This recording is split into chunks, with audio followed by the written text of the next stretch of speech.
Outside Murphy's Diner on Highway 9, 10 leather-clad bikers circled around what looked like easy prey, a weathered man in a wheelchair and his German Shepherd mix. The gang leader kicked over the veteran's cardboard sign, laughing as loose change scattered across the asphalt. "Look at this pathetic loser," he sneered, reaching down to grab the dog's collar. What these men didn't know was that Marcus Rivera had served 3 tours in Afghanistan as a Special Forces K-9 handler. What they couldn't see beneath the dog's scruffy exterior was Sergeant Rex, a decorated military working dog trained in close-quarters combat and explosive detection. What they definitely didn't expect was for Marcus to whisper a single German command that would turn their bullying session into their worst nightmare. As Rex's ears perked up and his muscles tensed, Marcus looked up at the bikers with eyes that had seen war. The first biker was still reaching for the dog when Marcus spoke again, this time in English. "I'd pull that hand back if I were you." But would 10 armed bikers listen to a homeless man's warning, or would they learn why some dogs are trained to be weapons? The gang leader, a massive man with a scorpion tattoo crawling up his neck, burst into laughter. "Oh, what's the matter, Wheels? Your little mutt gonna bite me?" His crew joined in the mockery, their voices echoing across the empty parking lot. The neon sign of Murphy's Diner flickered overhead, casting eerie shadows across the scene. Marcus remained perfectly still, his weathered hands resting on the worn armrests of his wheelchair. The cardboard sign at his feet read, "Disabled Veteran. Anything helps. God bless." The quarters and dimes scattered around it caught the fluorescent light from the diner's windows, where a few late-night customers watched nervously through the glass. "Matter of fact," the leader continued, his alcohol-tainted breath visible in the cold night air, "maybe we should teach both of you some respect." He motioned to his crew, and 2 more bikers stepped forward. One pulled out a switchblade, its steel blade glinting menacingly. Rex hadn't moved a muscle, but something had changed in his posture. The dog that moments ago had appeared to be nothing more than a loyal companion to a down-on-his-luck veteran now held himself with the rigid discipline of a trained soldier. His amber eyes tracked every movement, calculating angles and distances with mechanical precision. Marcus studied the bikers with the same tactical awareness that had kept him alive in the mountains of Afghanistan. The leader was drunk, which made him unpredictable but sloppy. The one with the knife held it wrong, all flash, no training. The others were followers, looking for entertainment but ready to scatter at the first sign of real trouble. "Last warning," Marcus said quietly, his voice carrying an authority that cut through their laughter like a blade. The leader's face twisted with rage. "Did this cripple just threaten us?" He grabbed for Rex's collar again, his meaty fingers inches from the dog's neck. That's when Marcus spoke the word that changed everything. Angriff. The transformation was instantaneous and terrifying. Rex exploded into motion with the fluid violence of a predator that had been bred for war. The German Shepherd launched himself at the gang leader with surgical precision, his jaws clamping down on the man's outstretched arm with enough force to snap bone. The leader's scream pierced the night air as Rex dragged him to the ground, the dog's training evident in every calculated movement. This wasn't a random animal attack. This was a controlled military operation executed with ruthless efficiency. "Jesus Christ!" one of the bikers shouted, stumbling backward as his leader writhed on the asphalt. "Get it off him! Get it off!" The biker with the switchblade lunged forward, but Marcus was already moving. Despite the wheelchair, his upper body retained the powerful build of a Special Forces operative. His hand shot out and grabbed the attacker's wrist, twisting with practiced brutality until the knife clattered to the ground. "Halton," Marcus commanded, and Rex immediately released the gang leader's mangled arm, taking a protective position beside the wheelchair. The dog's muzzle was stained with blood, his lips pulled back in a snarl that promised more violence if needed. The gang leader rolled on the ground, clutching his shredded arm and whimpering. The others stood frozen, their bravado evaporating as they finally understood what they were facing. Marcus reached into his jacket and pulled out something that made several of the bikers take an involuntary step back. his military ID and service medals, including the Bronze Star and Purple Heart. But it wasn't the decorations that commanded their attention. It was the laminated card that identified Rex as a retired military working dog trained in combat operations and explosive detection. "You picked the wrong veteran to mess with," Marcus said, his voice carrying the quiet authority of a man who had commanded respect in the most dangerous places on Earth. Rex remained perfectly still beside him, ready to respond to his next command. The bikers looked at their bleeding leader, then at the dog whose gentle facade had been stripped away to reveal the warrior beneath. In that moment, they realized their night of casual cruelty had just become something far more dangerous. The rumble of Harley engines cut through the morning silence like chainsaws through timber. Marcus felt the familiar tightness in his chest that came with incoming trouble. A sensation burned into his nervous system after 3 tours in Afghanistan. Rex's ears snapped to attention, his massive head turning toward the sound with mechanical precision. 5 bikes materialized through the heat shimmer rising from the asphalt, their chrome gleaming like predators' teeth in the harsh sunlight. The riders wore the leather cuts of the Devil's Own MC, a mid-tier club that controlled drug distribution through this stretch of desert highway. Marcus had heard about them in the shelters, stories whispered by other veterans about bikers who preyed on the homeless for sport. The lead rider, a mountain of a man with arms covered in poorly executed prison tattoos, killed his engine and swung his leg over the seat. His eyes swept over Marcus with the casual cruelty of someone who'd grown accustomed to easy victories over weaker prey. A silver tooth glinted when he smiled. "Well, well, what do we have here?" The biker's voice carried the rough edges of cigarettes and cheap whiskey. "Looks like someone's camping on our territory without paying the toll." Marcus remained seated, his back against the concrete barrier, one hand resting on Rex's neck. He could feel the dog's muscles coiled like steel cables beneath his fingers, ready to explode into action at the slightest command. But not yet, not unless there was no other choice. "Just passing through," Marcus said quietly, his voice carrying none of the fear the bikers expected. "We'll be gone within the hour." The leader laughed, a sound like gravel in a cement mixer. His 4 companions spread out in a loose semicircle, blocking any easy escape route. Their boots crunched on broken glass and scattered debris as they positioned themselves for what they clearly expected to be easy entertainment. "See, that's where you're wrong, my friend." The leader's hand moved to rest on the hunting knife hanging from his belt. "This is a toll road, and you haven't paid the fare. Lucky for you, we're running a special today. Your dog there looks like he might be worth something to the right buyer." Rex's lips pulled back slightly, revealing canine teeth that had been honed by military training and battlefield experience.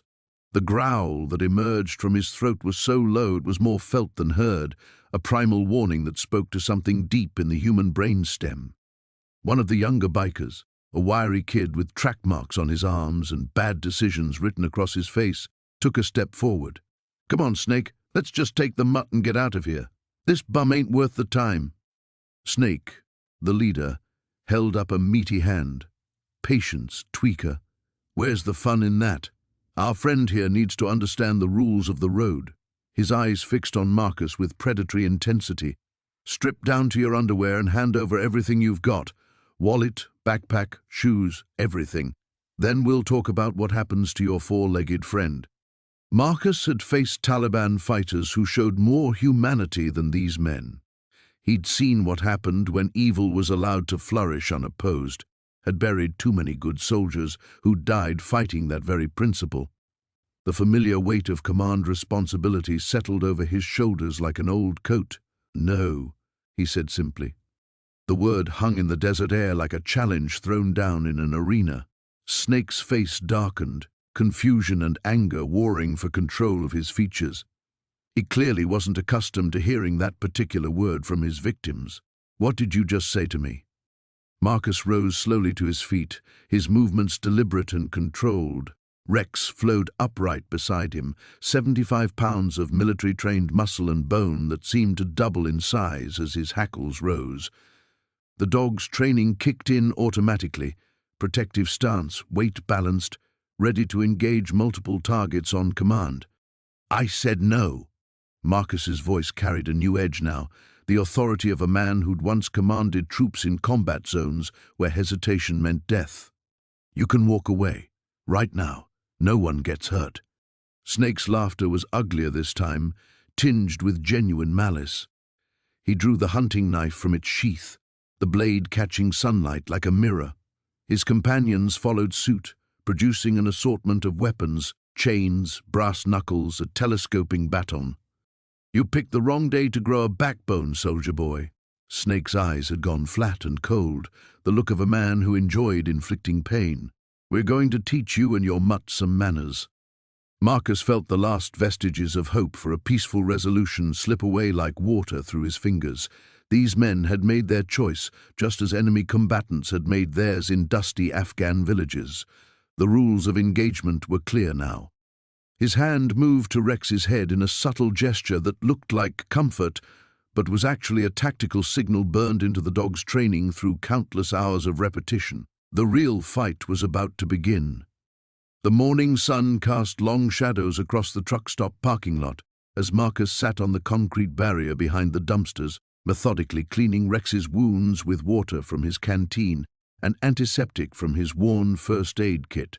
The dog remained perfectly still, trained discipline overriding any discomfort as Marcus worked with the practiced efficiency of someone who'd patched up countless injuries in far worse conditions. "Easy, boy," Marcus murmured, though Rex needed no reassurance. The cut on the German shepherd's flank was shallow but angry, a reminder of the chain one of the bikers had swung. Marcus's own ribs ached where boots had connected, but he'd endured worse, much worse. The distant rumble of motorcycle engines made both man and dog freeze. Rex's ears perked forward, and Marcus felt the familiar ice-cold focus settling over him, the same clarity that had kept him alive through 3 tours in Afghanistan. He pressed himself against the dumpster and peered around the edge. 8 bikes this time. The original 5 plus 3 more, their chrome gleaming in the morning light. Marcus recognized the leader immediately, Tank, the mountain of a man whose broken nose was now swollen purple beneath white medical tape. The sight should have been satisfying, but Marcus knew it meant trouble. "Spread out." Tank's voice carried across the asphalt, thick with barely contained rage. "That piece of garbage is here somewhere, and I want him found." Marcus studied their formation with tactical eyes. They were moving like a pack, but without real coordination. Civilians playing at being warriors, all aggression and no strategy. Rex sensed his handler's shift in mindset and moved into position without command, muscles coiled and ready. One of the new arrivals, a lean man with spider tattoos crawling up his neck, gestured toward the truck stop's main building. Tommy saw him around back earlier, probably digging through trash like the animal he is. "Good," Tank growled, touching his bandaged nose gingerly. "I owe him for this. Him and that rabid mutt." As they began moving toward the back of the building, Marcus made his decision. He could slip away, disappear into the industrial area beyond the fence and avoid confrontation entirely. That would be the smart play, the safe play. But as he watched them spread out with predatory intent, something cold and familiar stirred in his chest. These weren't Taliban fighters or insurgents with real conviction. They were bullies, the kind who preyed on what they perceived as weakness, the kind who would eventually find another target if he ran. Maybe next time it would be an actual helpless vagrant, maybe someone who couldn't fight back. Marcus touched the dog tags beneath his shirt, feeling the weight of names etched in metal. Brothers who died protecting people who couldn't protect themselves. The code didn't end just because you came home. He caught Rex's attention with a subtle hand signal and pointed toward the far side of the parking lot where several 18-wheelers sat idle. The dog immediately understood, slipping away silent as smoke to circle around behind the bikers. Years of joint operations had taught them to communicate without words, to function as a single lethal unit. Tank was barking orders now, sending his crew to check every possible hiding spot. Two headed for the loading dock, another pair moved toward the maintenance shed, and one lone rider revved his engine as he cruised slowly between the parked trucks. They were confident in their numbers, careless in their anger. Marcus waited until the lone scout passed his position, then moved. He emerged from behind the dumpster like a ghost, covering the 20 feet to the motorcycle in absolute silence. The rider, one of the newcomers with prison tattoos and missing teeth, never saw him coming. The chokehold cut off any cry for help. Marcus applied pressure with surgical precision, just enough to render the man unconscious without permanent damage. The body went limp, and Marcus eased him to the ground and then killed the motorcycle's engine. "Danny?" Tank's voice carried an edge of concern when the bike's rumble died unexpectedly. "Danny, what the hell?" Marcus was already moving, Rex materializing from between the trucks like a four-legged shadow. The dog's dark eyes held the same cold intelligence that had made him legendary among the handlers in Kandahar. Together, they began stalking their hunters. The second pair reached the maintenance shed just as Marcus flanked them from the blind side. These men were larger, more experienced, with the hard eyes of those who'd seen real violence. But they'd never faced someone who'd learned warfare in the mountains of Afghanistan, who'd survived ambushes and firefights that would have broken lesser men. Rex hit the first biker low and hard, powerful jaws clamping down on his leg with bone-crushing force. The man's scream echoed across the parking lot as he went down, his companion spinning toward the sound just in time to meet Marcus's fist driving into his solar plexus. Tank's roar of fury answered the scream, and suddenly the morning air filled with the thunder of racing engines as the remaining bikers converged on their position. The real fight was about to begin. The emergency room buzzed with controlled chaos as Tommy was wheeled through the automatic doors, his face a mess of blood and broken teeth. The other Reapers followed in a loose formation, their leather cuts drawing wary glances from the medical staff. Jake barked orders at the triage nurse while Diesel paced like a caged animal, his knuckles still raw from the earlier confrontation. "What the hell happened out there?" Jake demanded as Tommy disappeared behind curtains with two nurses and a doctor. "You said it was just some homeless piece of shit." Diesel's jaw worked silently for a moment before he spoke. "It was. It should have been." He touched the deep scratches on his neck, where the dog had nearly taken his throat. The old man moved like lightning, and that mutt. He trailed off, still trying to process what he'd witnessed. "Dogs don't move like that," Razor added, slumping into one of the uncomfortable waiting room chairs. His left arm hung at an odd angle, and purple bruises were already forming along his ribcage where Marcus had landed those devastating body shots. It was like it knew exactly what it was doing. Military precision. Jake's eyes narrowed. Military? Before anyone could respond, Tommy's agonized screaming echoed from behind the curtain as the doctor began working on his shattered jaw. The sound sent a chill through the waiting room, and several other patients shifted uncomfortably in their seats. 3 hours later, the Reapers found themselves back at their clubhouse, a converted warehouse on the wrong side of town. The place reeked of motor oil, stale beer, and cigarettes. Tommy sat propped up in a chair, his jaw wired shut and his face swollen beyond recognition. The doctor had managed to save most of his teeth, but he wouldn't be eating solid food for months. "I ran the plates on that van they were loading," Worm announced, looking up from his laptop. As the club's resident tech expert, he'd hacked into the DMV database within minutes of returning, registered to a Marcus Chen, age 47. Address shows as a P.O. box downtown. "Chen," Jake repeated, rolling the name around in his mouth like a bad taste. "That's the bastard's name." "Gets better," Worm continued, his fingers flying across the keyboard. "I cross-referenced him with military databases. Marcus Chen, Staff Sergeant, Army Rangers. 3 tours in Afghanistan, 2 in Iraq. Honorably discharged 5 years ago with a chest full of medals and a Purple Heart." The room fell silent, except for Tommy's labored breathing through his broken nose. "Special Forces," Razor whispered, unconsciously favoring his injured arm. "That explains everything."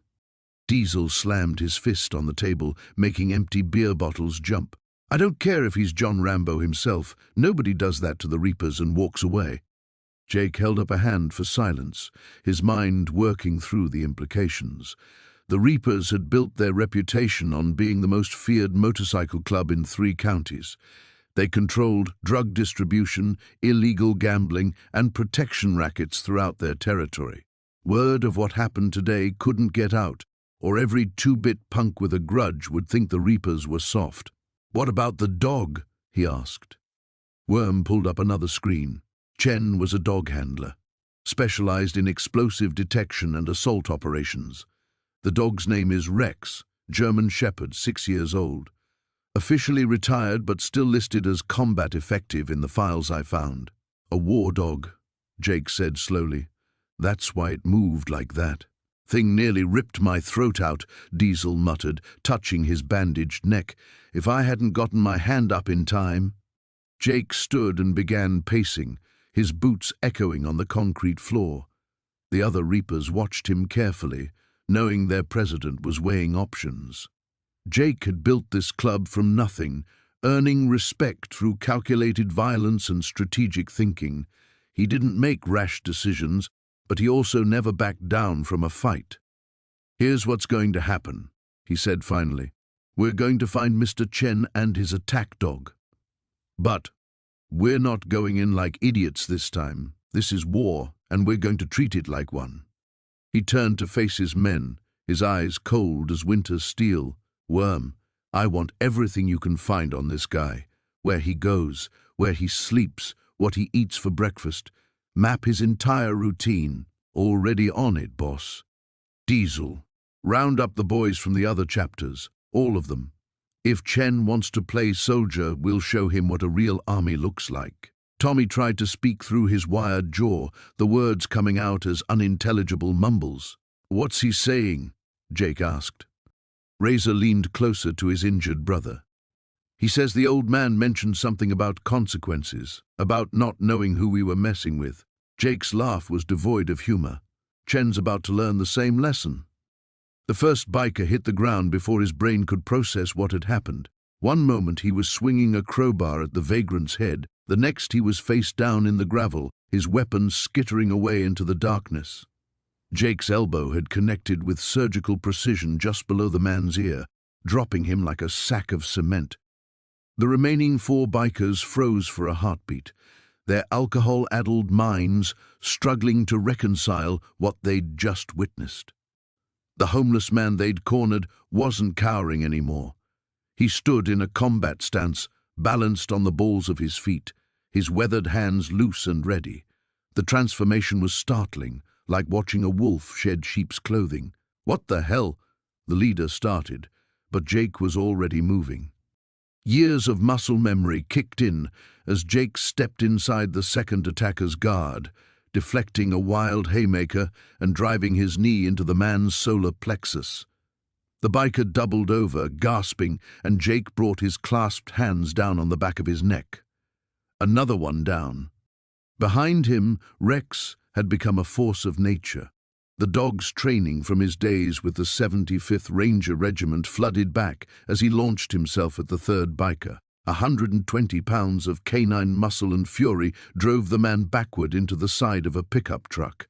Rex's jaws clamped down on the biker's forearm as he raised it to protect his throat, and the man's scream echoed off the empty buildings. The fourth biker, a skinny tweaker with rotted teeth, pulled a knife from his boot and lunged at Jake's back.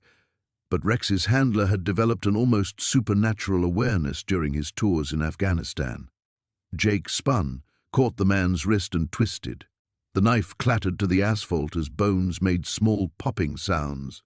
That left the leader, a bearded mountain of a man wearing a kutte decorated with patches that told stories of violence and mayhem. He'd backed toward his Harley, one hand reaching for something strapped to the bike's frame. "I wouldn't," Jake said quietly, his voice carrying the kind of authority that had once commanded soldiers in firefights. "Your boys picked this fight. Don't make it worse than it has to be." The biker's hand closed around the grip of a sawed-off shotgun. "You think you're some kind of tough guy? You're nothing but a crazy, homeless freak." Jake's expression didn't change, but something cold flickered behind his eyes. Rex, release. The dog immediately let go of the third biker's mangled arm and trotted to Jake's side, blood on his muzzle but his stance alert and ready. The wounded man clutched his arm and whimpered, no longer a threat. "Here's what's going to happen," Jake continued, taking a slow step forward. "You're going to put that weapon down, collect your friends, and ride away. And you're never going to bother anyone in this neighborhood again." The leader's face twisted with rage and humiliation. Being shown up by a vagrant in front of his crew was unacceptable. His finger found the trigger. "Screw you, old man. Nobody tells the devil's own what to—" Jake moved faster than physics should have allowed for a man his age. He dove left as the shotgun boomed, pellets sparking off the concrete where he'd been standing. Before the biker could pump another shell into the chamber, Jake rolled behind the pickup truck. Rex needed no commands. The dog had already circled wide, using the shadows and parked vehicles for cover. As the biker swung the shotgun toward Jake's last position, Rex struck from behind.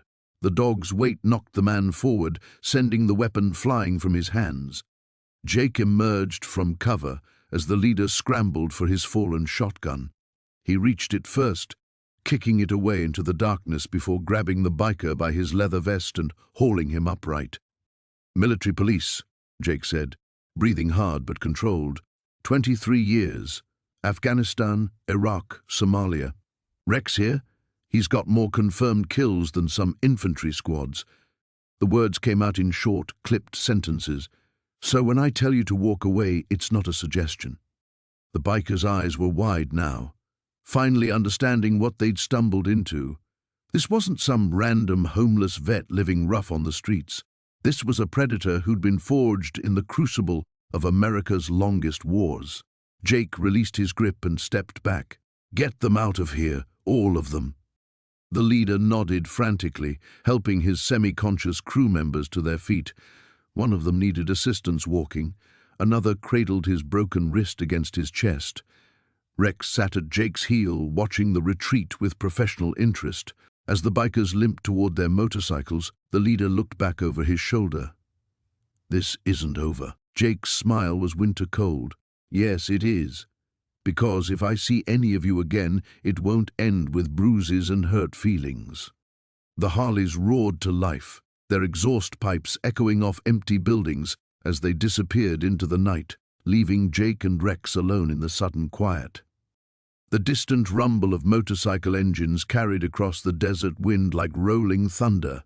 Marcus crouched behind a cluster of weathered boulders, his weathered hands checking his improvised weapons one final time. 3 zip-tied chunks of concrete wrapped in torn fabric, crude but effective projectiles. The hunting knife gleamed dully in the fading afternoon light. Rex lay pressed against the sand beside him, muscles coiled like steel springs beneath his dark fur. The dog's ears swiveled constantly, tracking sounds that human hearing couldn't detect. His breathing was controlled, silent, every inch the professional warrior he'd once been. 8 minutes out, Marcus whispered, reading the approaching sound. Rex's amber eyes fixed on him with understanding. They'd worked together long enough that words were often unnecessary, but in combat situations, Marcus still provided tactical updates. Old habits from their deployment days. The plan was simple, born from years of asymmetrical warfare against better-equipped enemies. Let them come to you. Use the terrain. Strike hard, strike fast, and disappear before they can organize a response. The desert provided excellent concealment and multiple escape routes, but only if you knew how to read the landscape. Marcus had chosen this position carefully, a natural choke point where the dirt road narrowed between 2 rocky outcroppings. Ancient flash floods had carved deep channels through the hardpan, creating trenches perfect for movement without being seen. More importantly, the terrain would force the bikers to slow down and bunch up. The engine noise grew louder, accompanied by the sharp crack of breaking brush as the motorcycles pushed through the scrub. Marcus counted the distinct sounds, 5 bikes, just as he'd estimated, probably riding in a loose formation, overconfident and expecting easy prey. He closed his eyes and centered himself, letting muscle memory take over. The weight of the concrete chunks felt familiar in his palm, not unlike the grenades he'd carried in Afghanistan. The knife's grip molded perfectly to his scarred fingers. His breathing slowed, heart rate dropping as combat conditioning kicked in. Rex sensed the change in his partner's state and adjusted accordingly. The dog's posture shifted slightly, weight redistributing to his haunches for maximum explosive power. His jaw parted just enough to expose the tips of his canine teeth, bred and trained for one purpose: neutralizing threats to his handler. The first motorcycle appeared around the bend, chrome gleaming as it navigated the rocky path. The rider wore the same leather vest Marcus remembered from the alley, colors and patches proclaiming allegiance to violence and intimidation. Behind him, the others followed in a ragged line, engines snarling as they fought for traction on the loose stones. They were moving too fast for the terrain, Marcus noted with grim satisfaction. Urban riders playing at being road warriors, with no real understanding of off-road tactics. Their formation was sloppy, with gaps too large for mutual support, but too small for individual maneuvering. The lead rider raised his hand, calling for a halt as they reached the narrowest section of the passage. Marcus watched through a gap in the rocks as the bikers clustered together, engines idling, discussing something he couldn't quite hear over the mechanical noise. Perfect positioning. They'd stopped exactly where he'd hoped they would. Marcus caught Rex's attention with a subtle hand signal, the same one they'd used during night raids in Kandahar province. "Hold position. Wait for the signal." The dog's muscles remained coiled, ready to explode into action, but his breathing stayed controlled and silent. One of the bikers dismounted and walked toward the rocks, probably scouting for signs of their quarry. He moved with the swagger of someone accustomed to intimidating civilians, but Marcus could see the man's head constantly swiveling, betraying nervousness despite his bravado. The scout was young, maybe mid-20s, with elaborate tattoos covering his arms and neck. He carried a tire iron in his right hand, slapping it against his palm in what he probably thought was a menacing gesture. But his weapon handling was amateur, too much flourish, not enough control.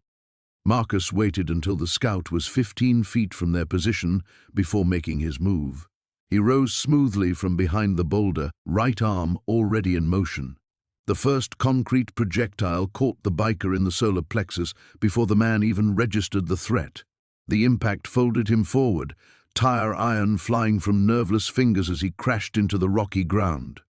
"Contact!" Marcus barked, the old command erupting from his throat as he launched the second projectile at the clustered motorcycles. Rex exploded from concealment like a guided missile, 45 pounds of trained aggression aimed at the nearest threat. The carefully planned ambush dissolved into chaos within seconds. Engines roared as startled riders tried to wheel their heavy machines around on the narrow path. One bike toppled sideways, its rider scrambling clear as the machine crashed against the rocks.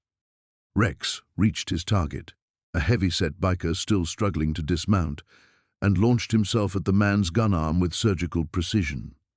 Years of training had taught the dog exactly where to strike for maximum effect while minimizing lethal damage. The biker's scream echoed off the canyon walls as powerful jaws clamped down.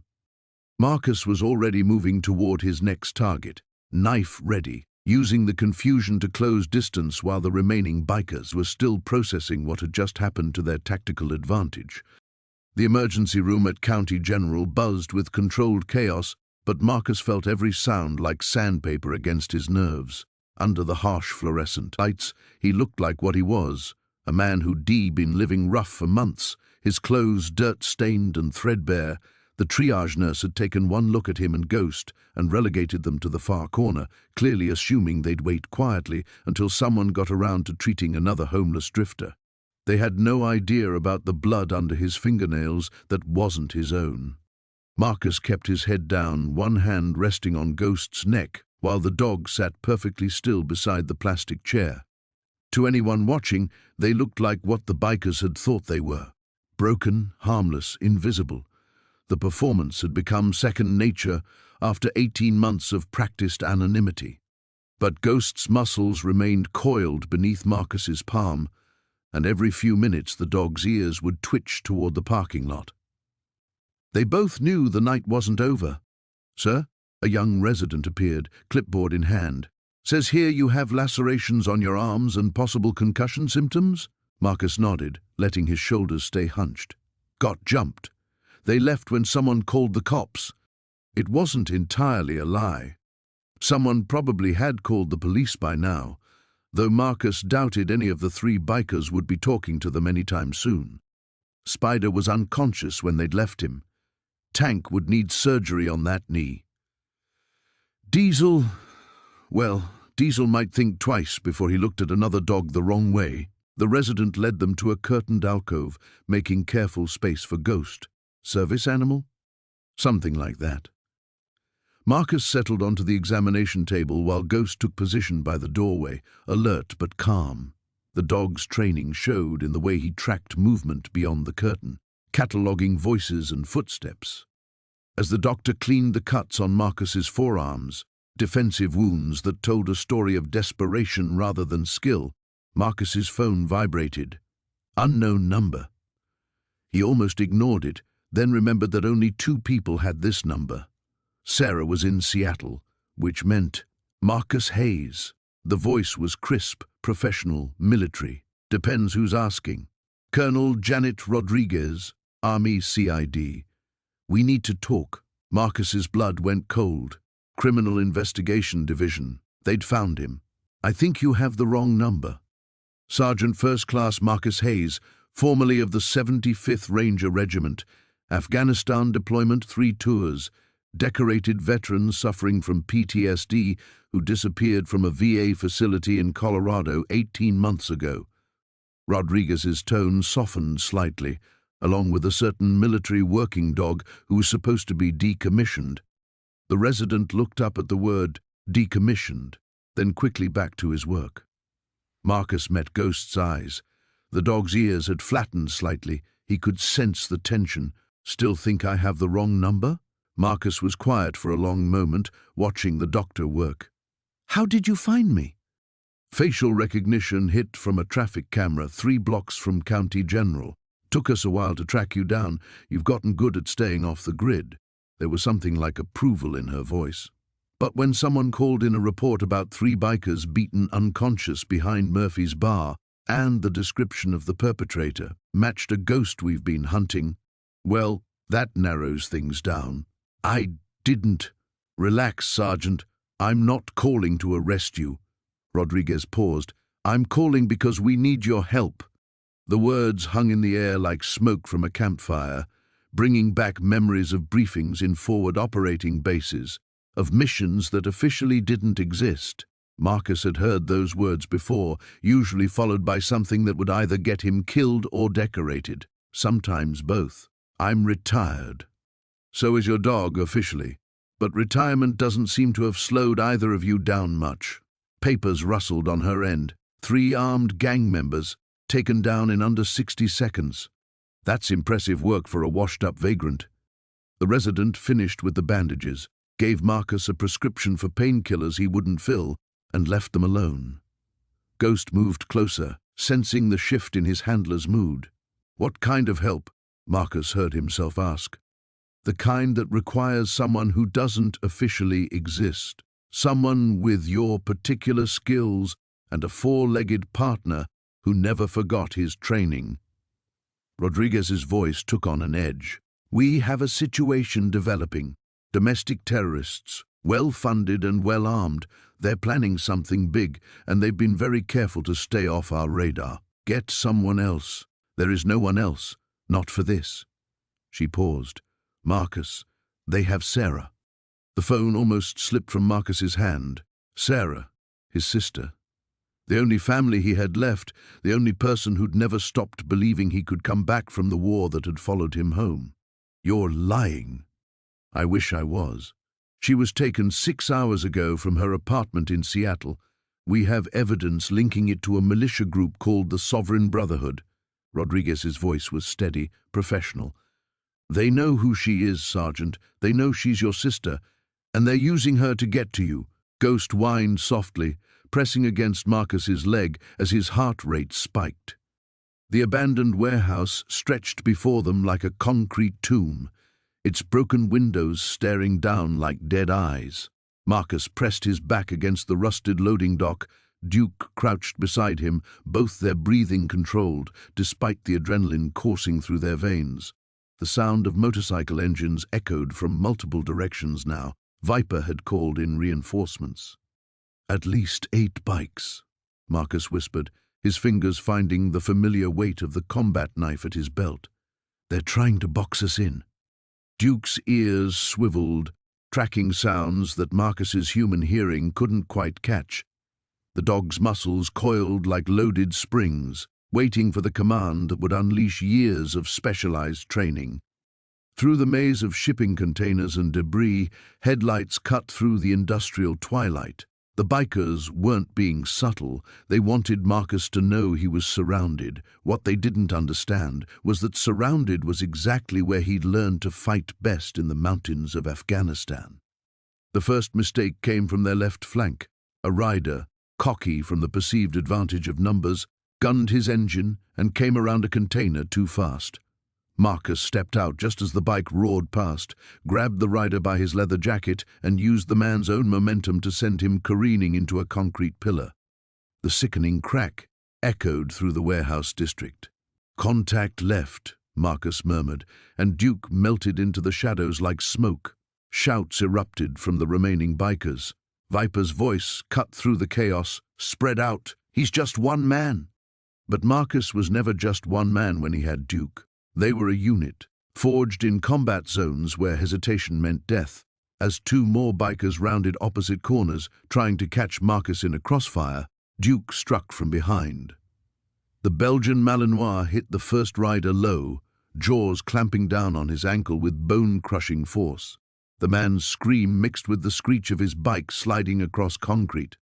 Marcus used the distraction to close distance with the second rider. Training kicked in. Muscle memory from a dozen firefights where improvisation meant survival. He rolled under the bike's front wheel, came up on the rider's blind side, and delivered a precise strike to the man's kidney. The biker toppled, his Harley spinning in lazy circles before finally tipping over. 3 down. Marcus counted silently, but he could hear more engines approaching. Viper hadn't been bluffing about backup. Duke appeared at his side, no longer the tired mutt the bikers had initially seen. This was a warrior in his element, alert and deadly. A thin line of blood marked his muzzle, but his eyes held the same cold focus that had made him legendary among military handlers. Building, Marcus pointed toward the warehouse's main entrance. Better to control the battlefield than be caught in the open. They moved together, covering each other's angles like they'd done it 1,000 times before, because they had. The warehouse's interior was a cavern of rust and shadow. Moonlight filtered through broken skylights, creating a patchwork of light and dark that would work in their favor. Marcus quickly catalogued potential weapons, a length of chain, some rebar, a crowbar someone had left behind. Everything could be a tool in the right hands. The rumble of engines stopped outside. Doors slammed. Viper's voice carried through the night air. "Torch, take the back. Snake, you and Razor check the side entrances. Nobody gets out until I've had my conversation with our new friend." Through a grimy window, Marcus counted muzzle flashes. At least 6 more bikers had arrived, and several were carrying more than just attitude. The glint of steel in the darkness suggested blades, maybe worse. Duke moved to a position near the main entrance, his body low and ready. Years of bomb detection and enemy tracking had honed his senses to supernatural levels. He would know exactly when and where they were coming. Marcus found his position 20 feet away, behind a concrete support pillar that would provide cover while giving him multiple exit routes. The familiar weight of combat settled over him like an old coat. His breathing slowed, his vision sharpened, and the chronic pain in his leg faded to background noise. The first biker through the door never knew what hit him. Duke's attack was silent and surgical, a shadow that materialized from the darkness struck with devastating precision then vanished again. The man's knife clattered across the concrete as he collapsed. "Johnson's down!" someone shouted from outside. Marcus smiled grimly. They were learning, but too slowly. Viper might have numbers, but Marcus and Duke had something more valuable. They had purpose, training, and the unbreakable bond of warriors who'd faced death together and lived to tell about it. The real fight was just beginning, and these bikers had no idea what they'd awakened. The abandoned warehouse stretched before them like a concrete cavern, moonlight filtering through broken skylights to cast eerie patterns on the oil-stained floor. Marcus kept low behind a stack of rusted machinery, his breathing controlled and silent. Beside him, Rex remained perfectly still, every muscle coiled and ready. The dog's ears twitched at sounds Marcus couldn't detect, his nose working to catalogue scents and positions. Through the darkness, Marcus counted at least 8 bikers spread throughout the cavernous space.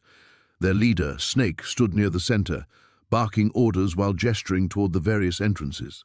The bikers had turned this place into a fortress, complete with weapons caches and surveillance equipment that glinted in the dim light. "Fan out and find them," Snake's voice echoed off the concrete walls. "That old bastard and his dog are in here somewhere. When you find them, I want them alive. We're gonna make this last." Marcus touched Rex's head, feeling the familiar weight of their shared understanding. They'd cleared buildings together in Afghanistan, navigating hostile territory where every shadow could hide death. This wasn't different, just a different enemy on familiar ground.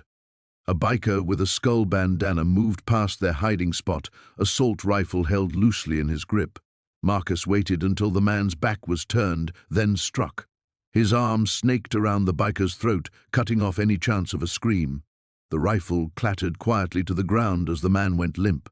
Marcus dragged the body behind a concrete pillar and retrieved the weapon, checking the magazine. 30 rounds. It would have to be enough. Rex had already melted into the shadows, moving with the silent precision that had made him legendary among the handlers in Kandahar. Marcus caught a glimpse of tan fur disappearing behind a shipping container, and he smiled grimly. The hunt was on. The first scream came from the eastern side of the warehouse. High-pitched and full of terror, it cut through the night before ending abruptly. Snake spun toward the sound, his face twisting with rage and confusion. What the hell was that? "Johnson, report." Silence. Marcus used the distraction to advance, moving from cover to cover with practiced efficiency. The bikers were good at intimidation and street violence, but they lacked military discipline. They bunched together when they should have spread out, made noise when they should have stayed quiet. And worst of all, they were afraid. Another scream, this one from the opposite side. Rex was working the perimeter, using the darkness and his training to maximum advantage. The bikers were firing now, muzzle flashes lighting up the warehouse like deadly fireworks. But they were shooting at shadows, wasting ammunition and revealing their positions. "Stop shooting, you idiots!" Snake roared. "You're giving away your positions." Too late. Marcus had already marked 3 more targets. He moved like smoke through the warehouse, using the chaos Rex had created to close distance. The assault rifle felt familiar in his hands, muscle memory taking over as he lined up his first shot. The bullet took out a biker who'd been trying to flank Rex's last known position. The man dropped without a sound, and Marcus was already moving before the body hit the ground. 2 more bikers converged on where the shot had originated, but Marcus was no longer there. Rex appeared behind them like a nightmare-given form. His attack was swift and brutal, honed by years of combat training. The first biker went down hard, Rex's jaws clamped around his weapon arm. The second tried to bring his gun around, but the dog was already airborne, 90 pounds of trained violence driving the man to the concrete. Fall back to the office." Snake's voice had lost its earlier confidence, cracking with panic as he realized his crew was being systematically dismantled. Marcus counted 4 bikers remaining, including Snake. They were retreating to a fortified position at the far end of the warehouse, a raised office structure with metal walls and limited access points. Smart, but it also meant they were trapped. He whistled softly, a sound that would be meaningless to the bikers but clear as day to Rex. The dog appeared at his side, panting lightly, his muzzle dark with blood that wasn't his own. Together, they advanced on the office, taking their time now. The advantage was theirs, and rushing would only create unnecessary risks. "You hear me out there?" Snake's voice came from behind the office walls, artificial bravado masking obvious fear. "We got enough firepower in here to level this whole place. You want to walk away, now's your chance." Marcus checked his ammunition. 18 rounds left. He looked down at Rex, whose yellow eyes reflected the distant streetlights filtering through the broken skylights. The dog's tail gave a single purposeful wag. They'd come this far together. They'd finish it together. Marcus shouldered the rifle and began moving toward the office, Rex padding silently beside him. Time to end this. The abandoned warehouse on Pier 17 reeked of rotting fish and diesel fuel.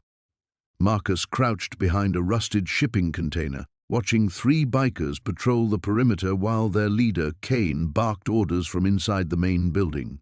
Through broken windows, he could see at least 6 more figures moving around what appeared to be their base of operations.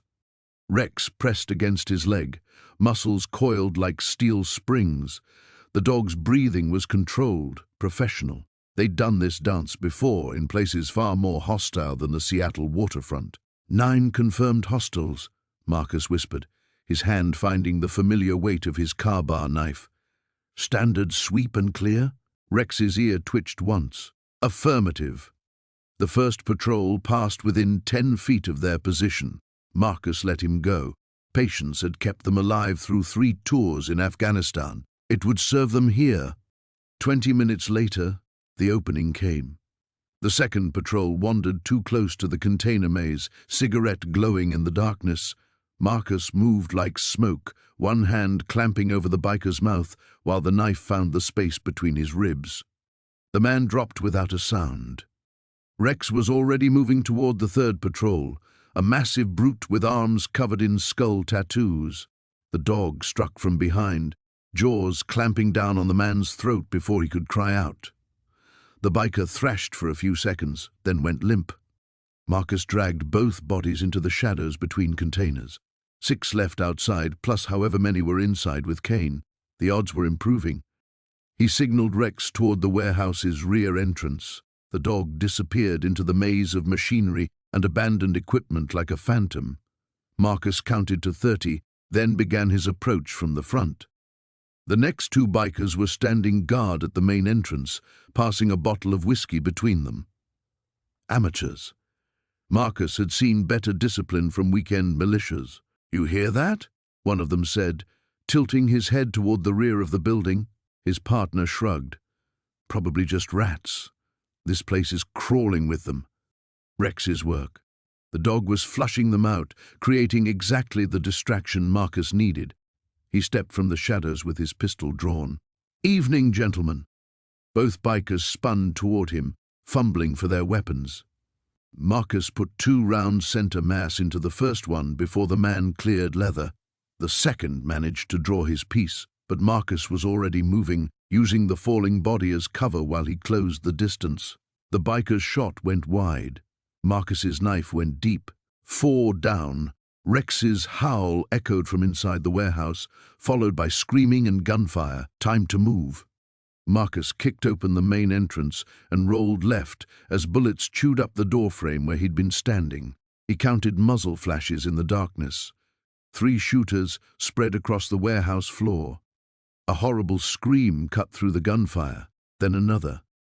Rex was working the room from behind, turning their defensive position into a killing field. These weren't soldiers, they were street thugs who'd never faced a coordinated assault.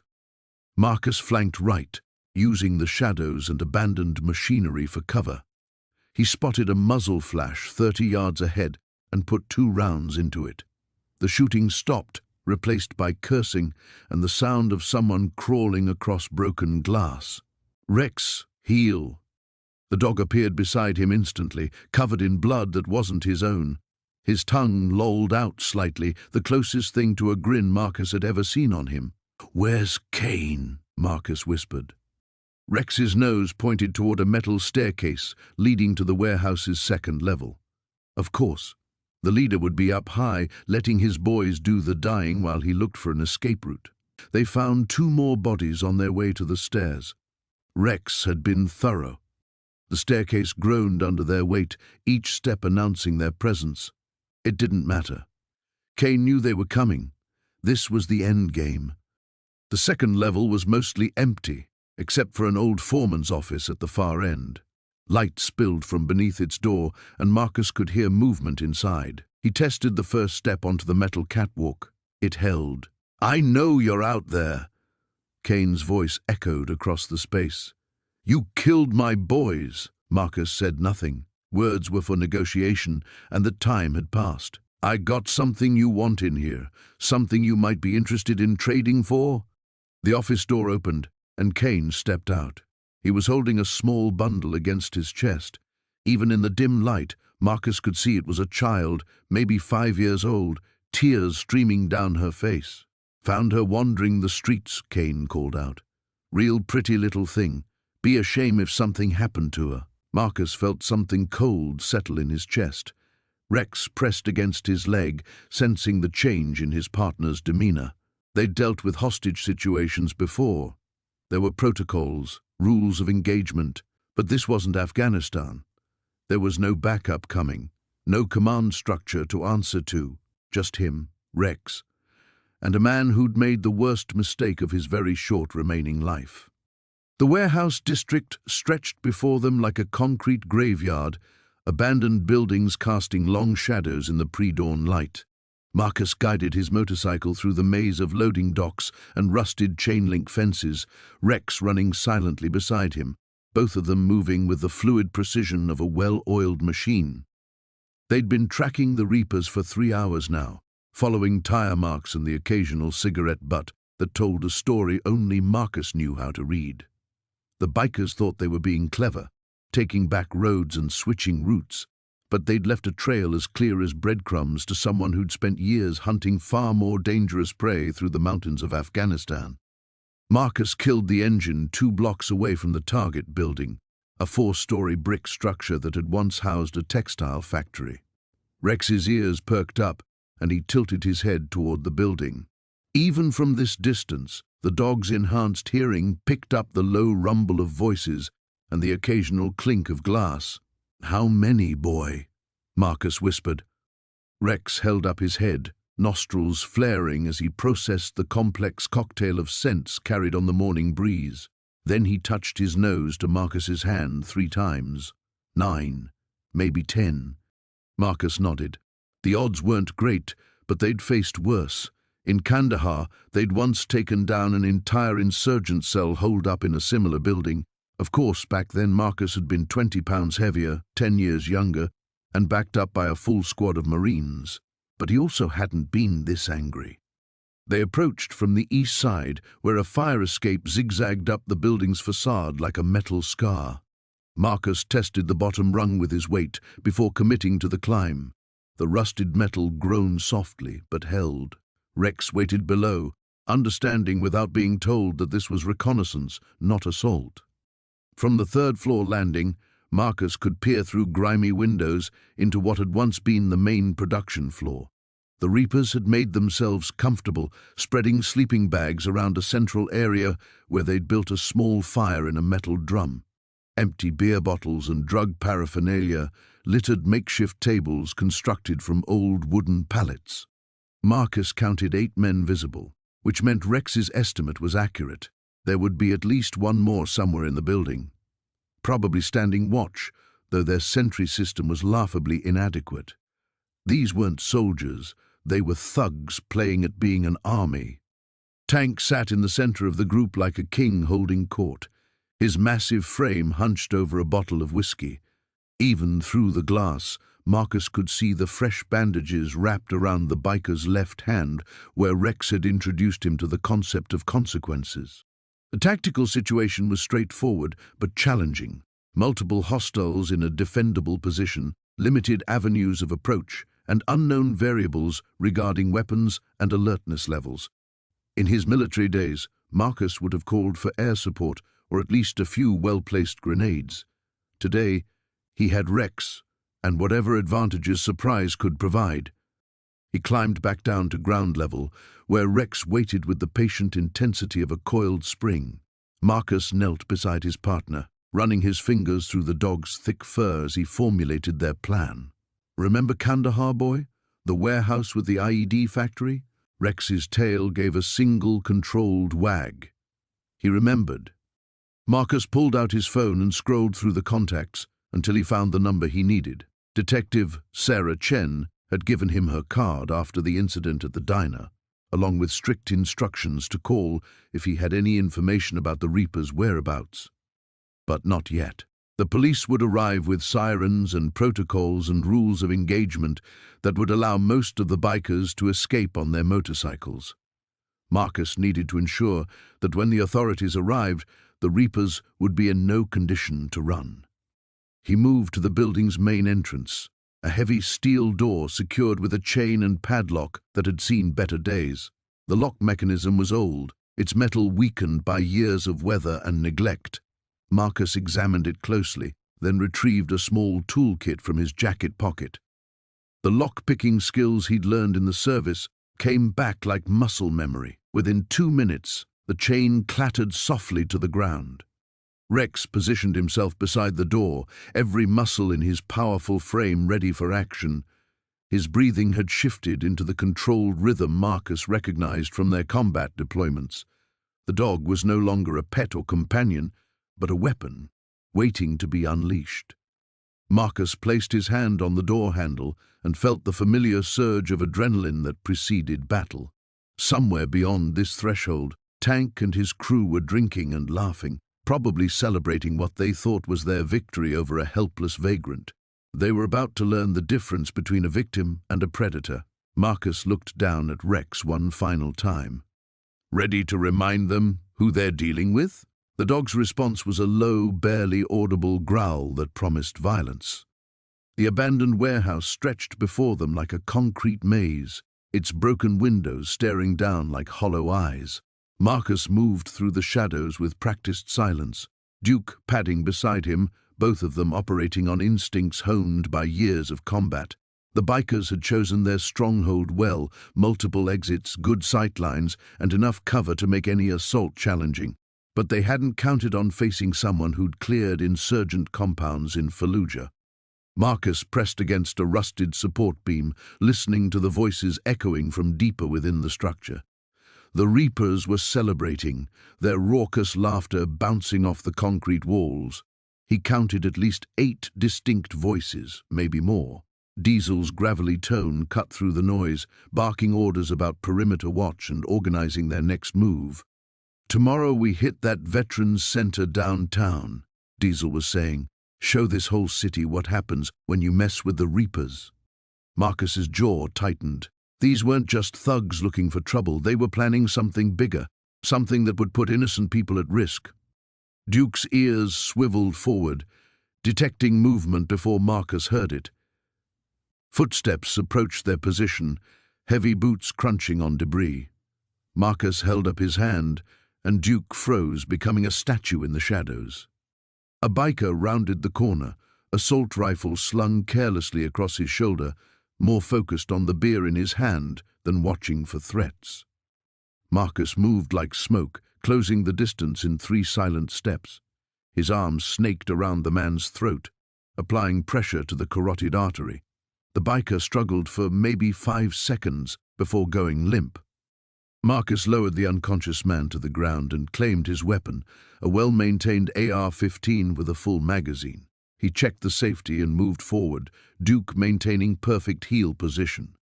The main floor opened up before them, a vast space filled with shipping containers and abandoned machinery. The bikers had set up camp in the center, their motorcycles arranged in a defensive circle around a collection of folding tables and camping chairs. Floodlights, powered by a portable generator, cast harsh shadows in every direction. Marcus counted 12 men, all armed, all drinking. Diesel sat at the head table like some twisted king, the rocket launcher propped against his chair like a scepter. Other weapons were scattered around, More rifles, pistols, what looked like military-grade explosives. These weren't street gang leftovers. This was an arsenal. "Check on Rodriguez," Diesel called out to no one in particular. Marcus realized they'd already noticed their missing sentry. Time was running short. He circled wide, using the shipping containers for cover, identifying targets and exit routes. Duke stayed close, reading his master's tension, yellow eyes scanning for threats. They reached an elevated position on a loading dock that provided good overwatch of the entire camp. Marcus settled into a prone position behind a concrete barrier, AR-15 trained on the group below. From here he could take out maybe half of them before they found cover, but the others would pin him down. Not ideal odds, especially with Duke exposed. Then he noticed something that changed everything. One of the bikers was setting up what looked like a communications array, military-grade radio equipment connected to a laptop. These weren't just local troublemakers. They were part of something bigger, something organized. Marcus pulled out his phone and activated the camera, zooming in on the equipment and the men operating it. He needed evidence, proof of what he'd stumbled into. As he recorded, fragments of conversation drifted up to his position. "Confirm with the other cells. Target acquisition complete. Domestic terror network." The pieces clicked together with sickening clarity. The Reapers weren't just a motorcycle club. They were a cell in something much larger. The weapons, the coordination, the planned attack on the Veterans Center, it was all part of a bigger operation. Marcus was still processing this revelation when Duke's growl rumbled low in his throat. Movement behind them. Marcus spun to find 3 bikers climbing onto the loading dock, weapons raised. "Well, well," one of them sneered. "Looks like we got ourselves a spy." The lead biker's finger was already moving toward his trigger when Duke exploded into motion. 80 pounds of trained fury launched through the air, powerful jaws clamping down on the gunman's wrist. The rifle clattered away as the man screamed. Marcus rolled left as the second biker opened fire, bullets sparking off concrete where he'd been lying. He came up shooting, controlled pairs sent to mass. The gunman dropped. The third biker tried to get an angle on Duke, but Marcus put 2 rounds through his chest before he could line up the shot. The entire firefight lasted maybe 10 seconds, but the damage was done. Shouts erupted from below as the main group realized they were under attack.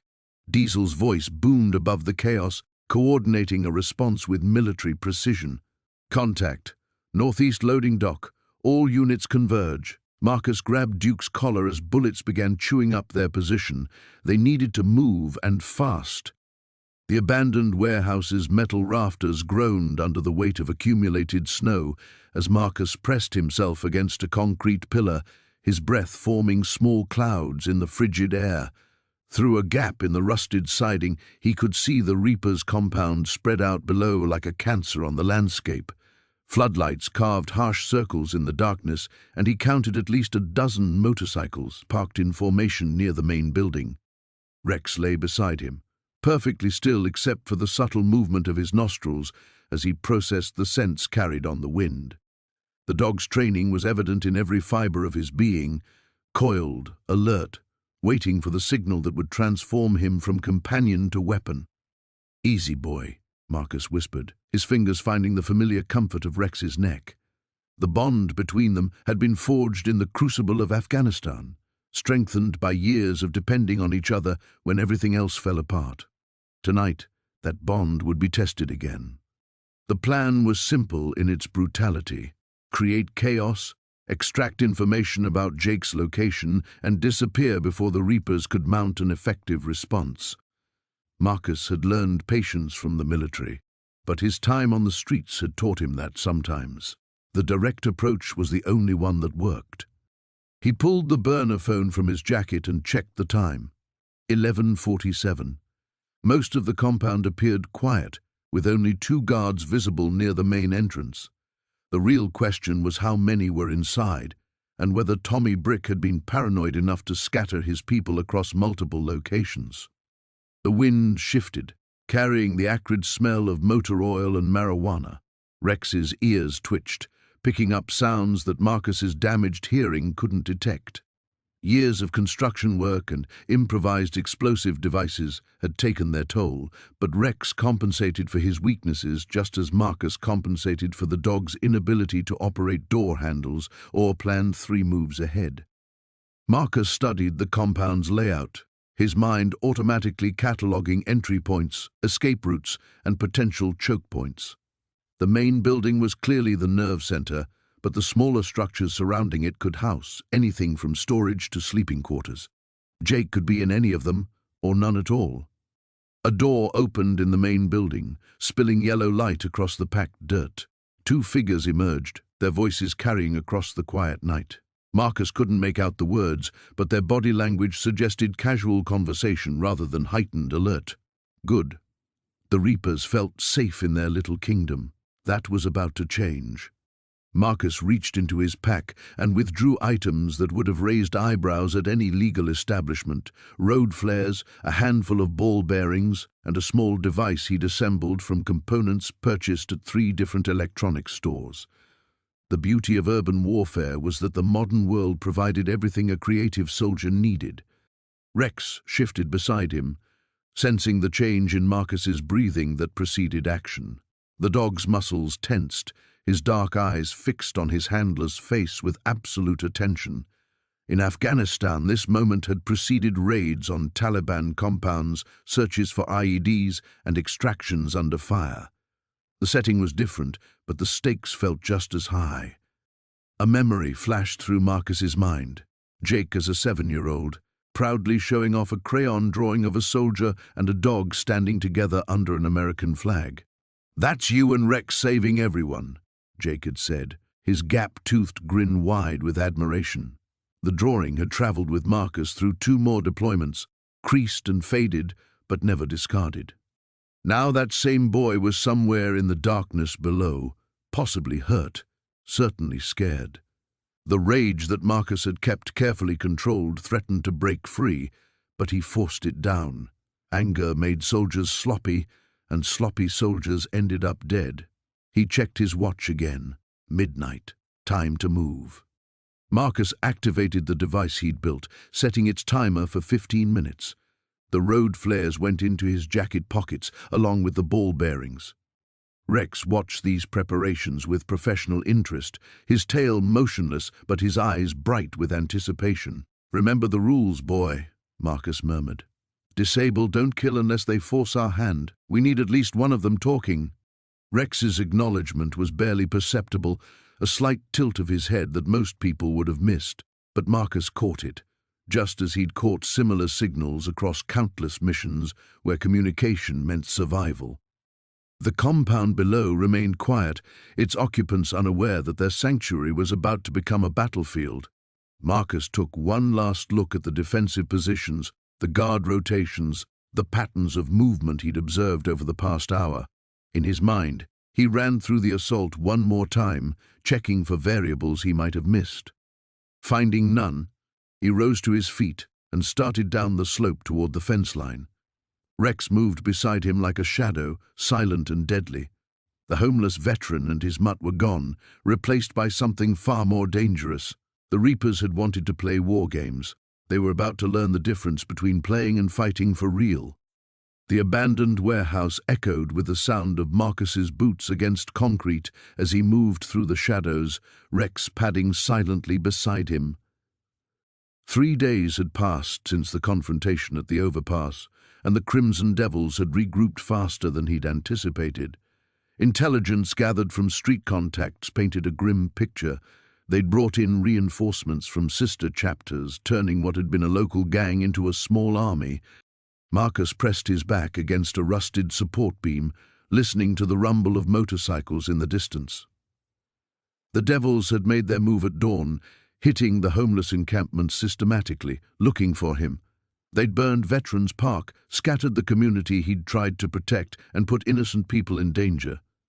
Now it was time to end this. Rex's ears perked up, detecting movement before Marcus heard it. 2 sentries emerged from behind a stack of shipping containers, assault rifles slung carelessly across their shoulders. These weren't the usual meth-addled bikers Marcus had faced before. These men moved with purpose, military precision. Someone had been training them. A whispered command sent Rex into the shadows. Marcus counted heartbeats, watching the patrol pattern. The dog emerged behind the first sentry like a phantom, jaws clamping around the man's throat before he could cry out. The second guard spun toward the sound, but Marcus was already moving, his knife finding the space between ribs with surgical precision. "Command post is in the main building," Marcus murmured, checking the dead men's weapons. "Looks like they've got about 30 more inside."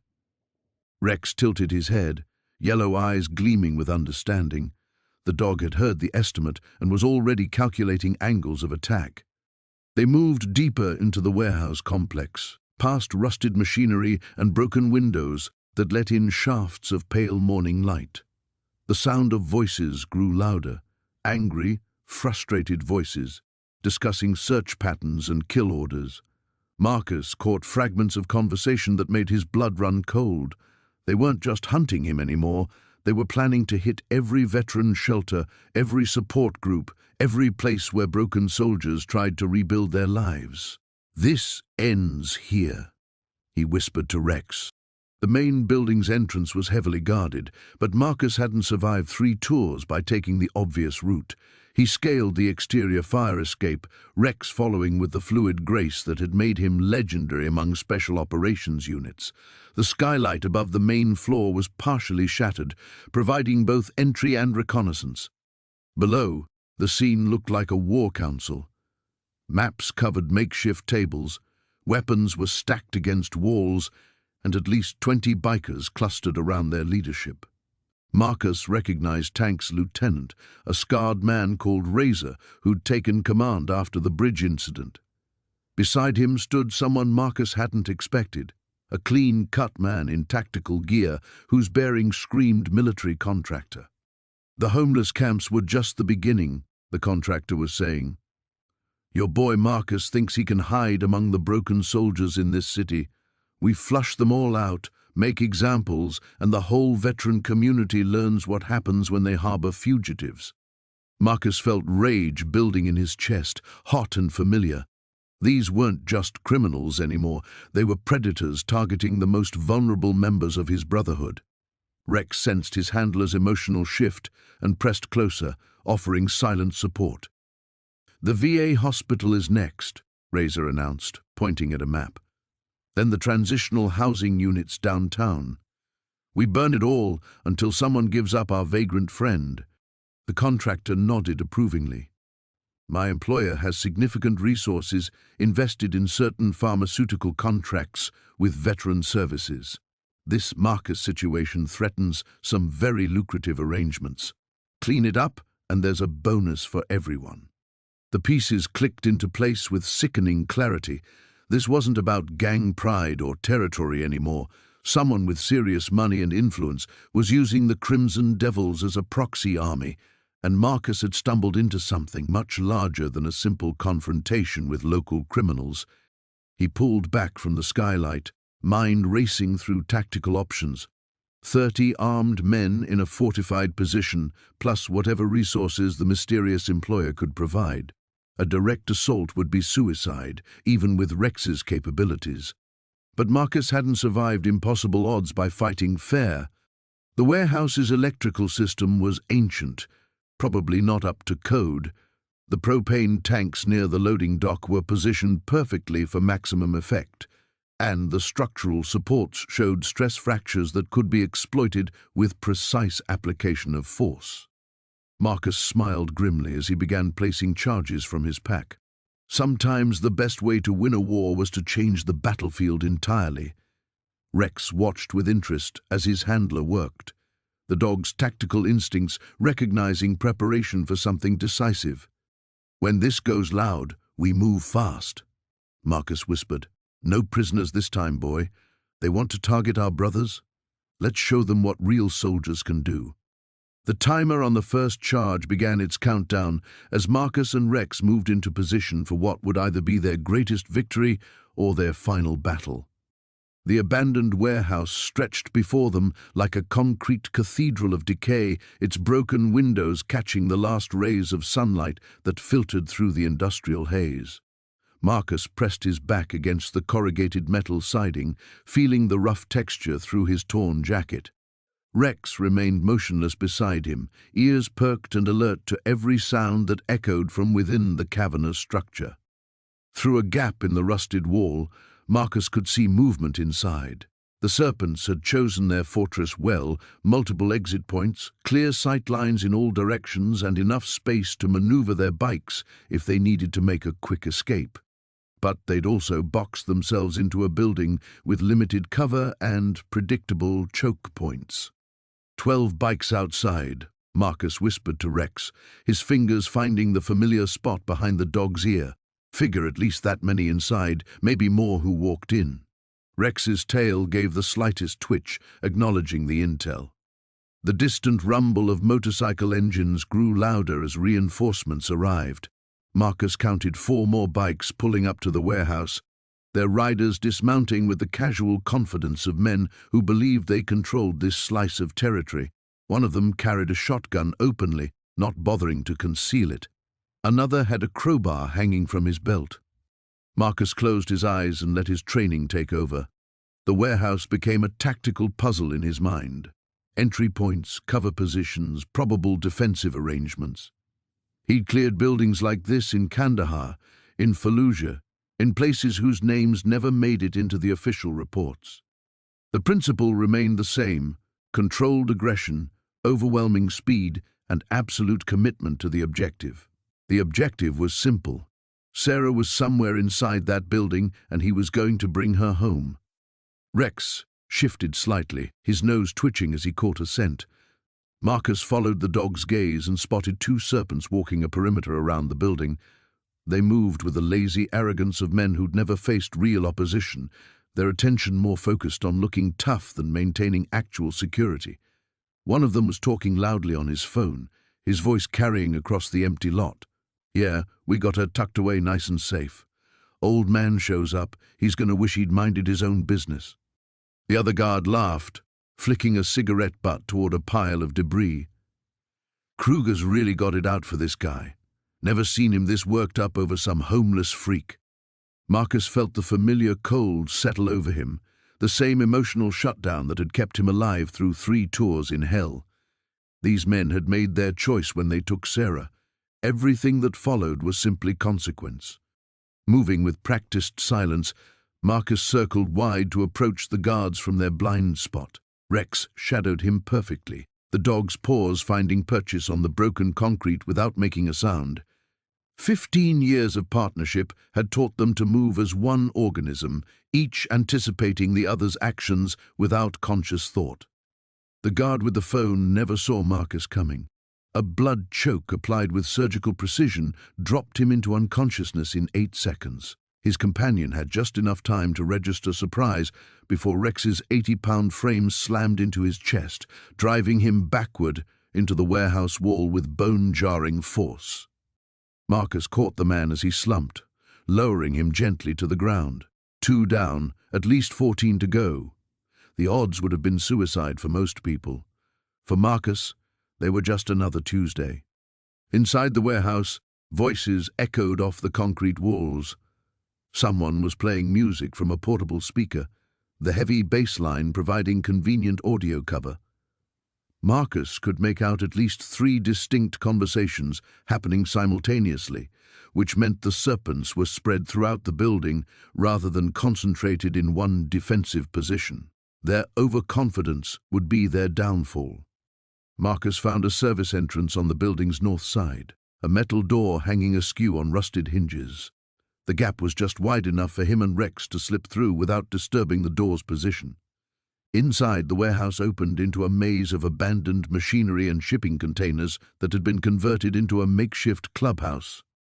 The air reeked of motor oil, stale beer, and unwashed bodies. Somewhere deeper in the building, Marcus could hear Kruger's voice raised in anger, though he couldn't make out the words. The sound gave him a direction and a target. Rex's ears suddenly swiveled toward a stack of crates to their left. Marcus froze, trusting his partner's superior senses. A moment later, he caught it too, the soft scrape of boot leather on concrete. Someone was moving parallel to their position, probably heading for the same service entrance they'd used. Marcus smiled grimly in the shadows. The serpents were about to learn the difference between playing at war and the real thing. He'd spent years perfecting the art of violence in the world's most unforgiving classrooms. Tonight, class was in session. The emergency room's fluorescent lights buzzed overhead as Marcus sat in the uncomfortable plastic chair, Rex lying at his feet despite the hospital's attempts to keep the dog outside. The nurse had taken one look at the German shepherd's alert posture and Marcus' stern expression and decided that particular battle wasn't worth fighting. Detective Sarah Chen emerged from behind a curtain where she'd been interviewing one of the surviving bikers. Her face was grim as she approached Marcus, notepad in hand. "That's quite a story they're telling," she said, settling into the chair beside him. "According to Jimmy Bones Morrison, you and your dog here single-handedly took down 8 members of the Devil's Outcasts." Marcus didn't respond immediately. His knuckles were bandaged, and there was a butterfly bandage over his left eyebrow where Tank's chain had caught him. "Self-defense isn't a crime, Detective." "No, it's not." Chen studied his face carefully. "But the level of violence. Marcus, 3 of them are in critical condition. Tank Williams might not make it through the night. He shouldn't have touched my dog." The simple statement carried more weight than a dozen threats. Chen had seen the security footage from the gas station across the street. Grainy, but clear enough to show the bikers surrounding Marcus and Rex first. Clear enough to see Tank kick the dog before all hell broke loose. "The witnesses corroborate your story," she continued. "Self-defense. But I had to ask, where did you learn to fight like that?" Marcus's hand found Rex's head, fingers working through the thick fur. "Afghanistan. 3 tours. Rex and I worked explosive ordnance disposal together before—" He trailed off. "Before what?" "Before an IED took out half our unit. Rex saved my life that day, pulled me out of a burning Humvee. When he got discharged due to his injuries, I adopted him. We've been watching each other's backs ever since." Chen made notes, her pen scratching against the paper. "The bikers claim you attacked without provocation. Say you're some kind of psychopath who should be locked up." A bitter laugh escaped Marcus's throat.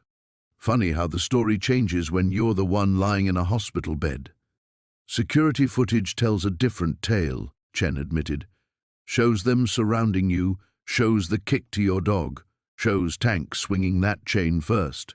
She closed her notepad. "You're not being charged with anything, Marcus, but this isn't over." "What do you mean?" "The Devil's Outcasts are a chapter of a larger organization. They don't forget, and they don't forgive. Word is already spreading about what happened tonight. You humiliated them, put their leader in intensive care. They'll want payback." Marcus nodded slowly. He'd expected as much. In his experience, bullies rarely learned their lesson from a single beating, no matter how thorough. "There's something else," Chen continued. "I ran your name through the system. Marcus Webb, Medal of Honor recipient, Purple Heart, Bronze Star. You saved a lot of lives over there. I lost more." "That's not what the citations say. They say you single-handedly held off enemy forces for 6 hours while waiting for medevac. Say you and Rex here cleared over 200 IEDs without a single casualty in your unit." Rex's tail thumped once against the floor at the sound of his name. Marcus scratched behind the dog's ears, remembering sand and heat and the constant smell of diesel fuel and fear. "We did our job," he said simply. "Why didn't you tell anyone? The shelter volunteers, the people who try to help you, they have no idea who you really are." Marcus was quiet for a long moment, watching the controlled chaos of the emergency room. Nurses rushing between patients, doctors consulting clipboards, the steady beep of monitors tracking heartbeats and hope. "Because that person died over there," he finally said. "The man who came back. He's just trying to survive. We both are." Chen studied his weathered face, seeing past the unkempt beard and worn clothing to the soldier underneath. Maybe it's time to stop just surviving and start living again. Before Marcus could respond, a commotion erupted near the emergency room entrance. Raised voices, the squeak of rubber soles on linoleum. Through the glass doors, Marcus could see motorcycles pulling into the parking lot. Devil's Outcasts patches clearly visible even in the dim light. Rex was on his feet instantly, a low growl rumbling in his chest. Marcus stood more slowly, his hand moving to the knife still concealed at his back. "Looks like they couldn't wait," he murmured. Chen was already reaching for her radio, calling for backup, but Marcus knew they were minutes away and trouble was walking through the door right now. "Stay behind me," he told the detective, then looked down at Rex. "Ready, boy?" The German shepherd's growl deepened, and Marcus smiled grimly. Some fights you could walk away from. This wasn't going to be one of them. The warehouse fell into an eerie silence, broken only by the distant wail of approaching sirens. Marcus stood among the scattered bodies of the iron wolves, his chest heaving as adrenaline slowly ebbed from his system. Rex limped to his side, blood matting the fur on his left shoulder, where a knife had found its mark during the final confrontation with Tank. "Easy, boy," Marcus whispered, running his hands over his companion's wounds. The cut was deep, but not fatal. Rex had endured worse in Afghanistan, and his training had kept him moving even with the injury. "We're okay. We made it." The sound of motorcycle engines roared to life outside. The surviving members of the Iron Wolves were fleeing into the night, abandoning their fallen brothers and their wounded leader. Marcus watched through a broken window as taillights disappeared into the darkness, knowing they wouldn't be back. Word would spread quickly through the underground about what had happened here, about the vagrant who turned out to be something far more dangerous than anyone had imagined. Marcus found his worn duffel bag where the bikers had thrown it against the far wall. His hands shook slightly as he pulled out a first aid kit, muscle memory guiding him through the familiar ritual of battlefield triage. He cleaned Rex's wound with practiced efficiency, the dog sitting perfectly still despite the obvious pain. "Just like old times, isn't it?" Marcus murmured, wrapping gauze around Rex's shoulder. "You and me against the world." The sirens were getting closer now. Marcus could see the reflection of red and blue lights beginning to paint the warehouse walls in alternating colors. He should have felt relief. Help was coming, the nightmare was over. Instead, he felt only the familiar weight of exhaustion that came after combat, the hollow emptiness that followed the spike of life-or-death intensity. Detective Sarah Chen was the first through the door, her service weapon drawn as she swept the scene. Marcus had called her personally after the shooting stopped, knowing she would handle this better than a random patrol unit. She'd been working his case since the beginning, since that first night when the Iron Wolves had made the mistake of thinking he was easy prey. "Jesus Christ, Marcus," she breathed, holstering her weapon as she took in the carnage. "What the hell happened here?" "They came for me," Marcus said simply, his voice hoarse from the fight. "All of them. Tank wanted to finish what they started." Chen nodded, pulling out her radio to call for additional units and medical assistance.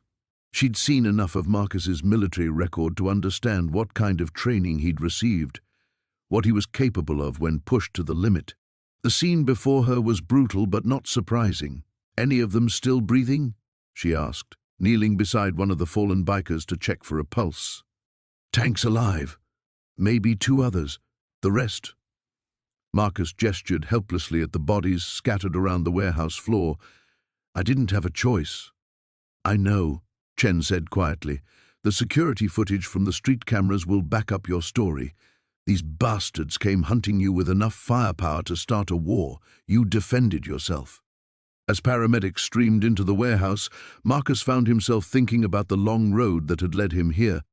2 tours in Afghanistan, a Purple Heart, an honorable discharge that felt anything but honorable when the nightmares started. The slow descent into homelessness, the bottles that promised to quiet the memories but only made everything worse. And through it all, Rex had stayed by his side, the one constant in a world that had stopped making sense. "What happens now?" Marcus asked, as paramedics worked on Tank's unconscious form.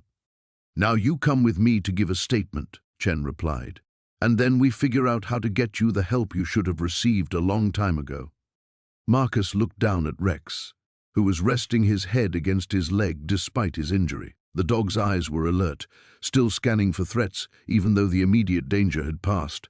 After everything they'd been through together, Rex still trusted him completely, still believed in him when Marcus had stopped believing in himself. "I need to take care of Rex first," Marcus said. "He's hurt." "The vet emergency clinic is 2 blocks from the station," Chen assured him. "We'll make sure he gets the best care available. You both will."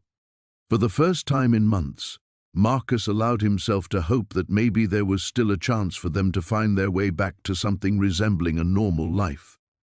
The war was over, both the one overseas and the one that had just ended in this blood-stained warehouse. Tomorrow would bring new challenges, new battles to fight. But tonight, he and Rex had survived. Tonight, that was enough. Marcus shouldered his duffel bag and followed Detective Chen toward the exit, Rex padding faithfully beside him despite his limp. Behind them, the warehouse stood as a monument to what happened when predators chose the wrong prey. The morning sun cast long shadows across the empty lot where it had all begun 3 days ago. Marcus stood at the edge of the cracked asphalt, his weathered hands wrapped around a steaming cup of coffee from the diner across the street. Beside him, Rex sat perfectly still, alert but calm, his dark eyes scanning the horizon with the practiced awareness of a soldier who never truly leaves the battlefield. The last of the police cars had pulled away an hour ago, taking with them the final statements, the last pieces of evidence, and the remnants of the Iron Wolves Motorcycle Club. What remained was silence, not the heavy, threatening quiet that had hung over the town for months, but something cleaner, peaceful. Marcus took a slow sip of his coffee, feeling the warmth spread through his chest. His ribs were still tender from the fight, purple bruises blooming across his torso like violent flowers, but the pain felt distant now, manageable. He'd carried worse wounds, both visible and hidden, for much longer. "You two are heroes, you know that?" Sheriff Valdez approached from behind, her boots crunching on the gravel. She moved carefully, respectfully, having learned over the past 3 days exactly who she was dealing with. Marcus didn't turn around. Just men protecting their home. Is that what this is now? Home? The question hung in the air between them. Marcus had been drifting for so long, town to town, day to day, carrying nothing but the weight of memories and the constant presence of his 4-legged battle brother. The idea of home had become foreign, almost mythical, something other people had. But as he looked out over the town, really looked at it, he saw more than just another stop on an endless journey. He saw the diner owner who'd brought him free meals without being asked, the mechanic who'd offered odd jobs with dignity instead of pity, the librarian who'd smiled when Rex settled quietly beside the reading table each afternoon, the children who'd stopped fearing the scarred vagrant and his intimidating dog, instead offering shy waves and dropped pieces of sandwich when they thought he wasn't looking. "Maybe it is," Marcus said finally. Rex's tail thumped once against the ground, a subtle sign of approval that only Marcus would notice. Sheriff Valdez moved to stand beside them, following their gaze across the awakening town. "The mayor's called an emergency council meeting for tonight.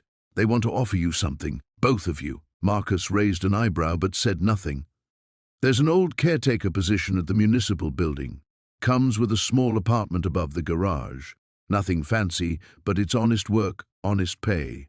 Health insurance if you'll take it." She paused. "And the position specifically requires a security dog."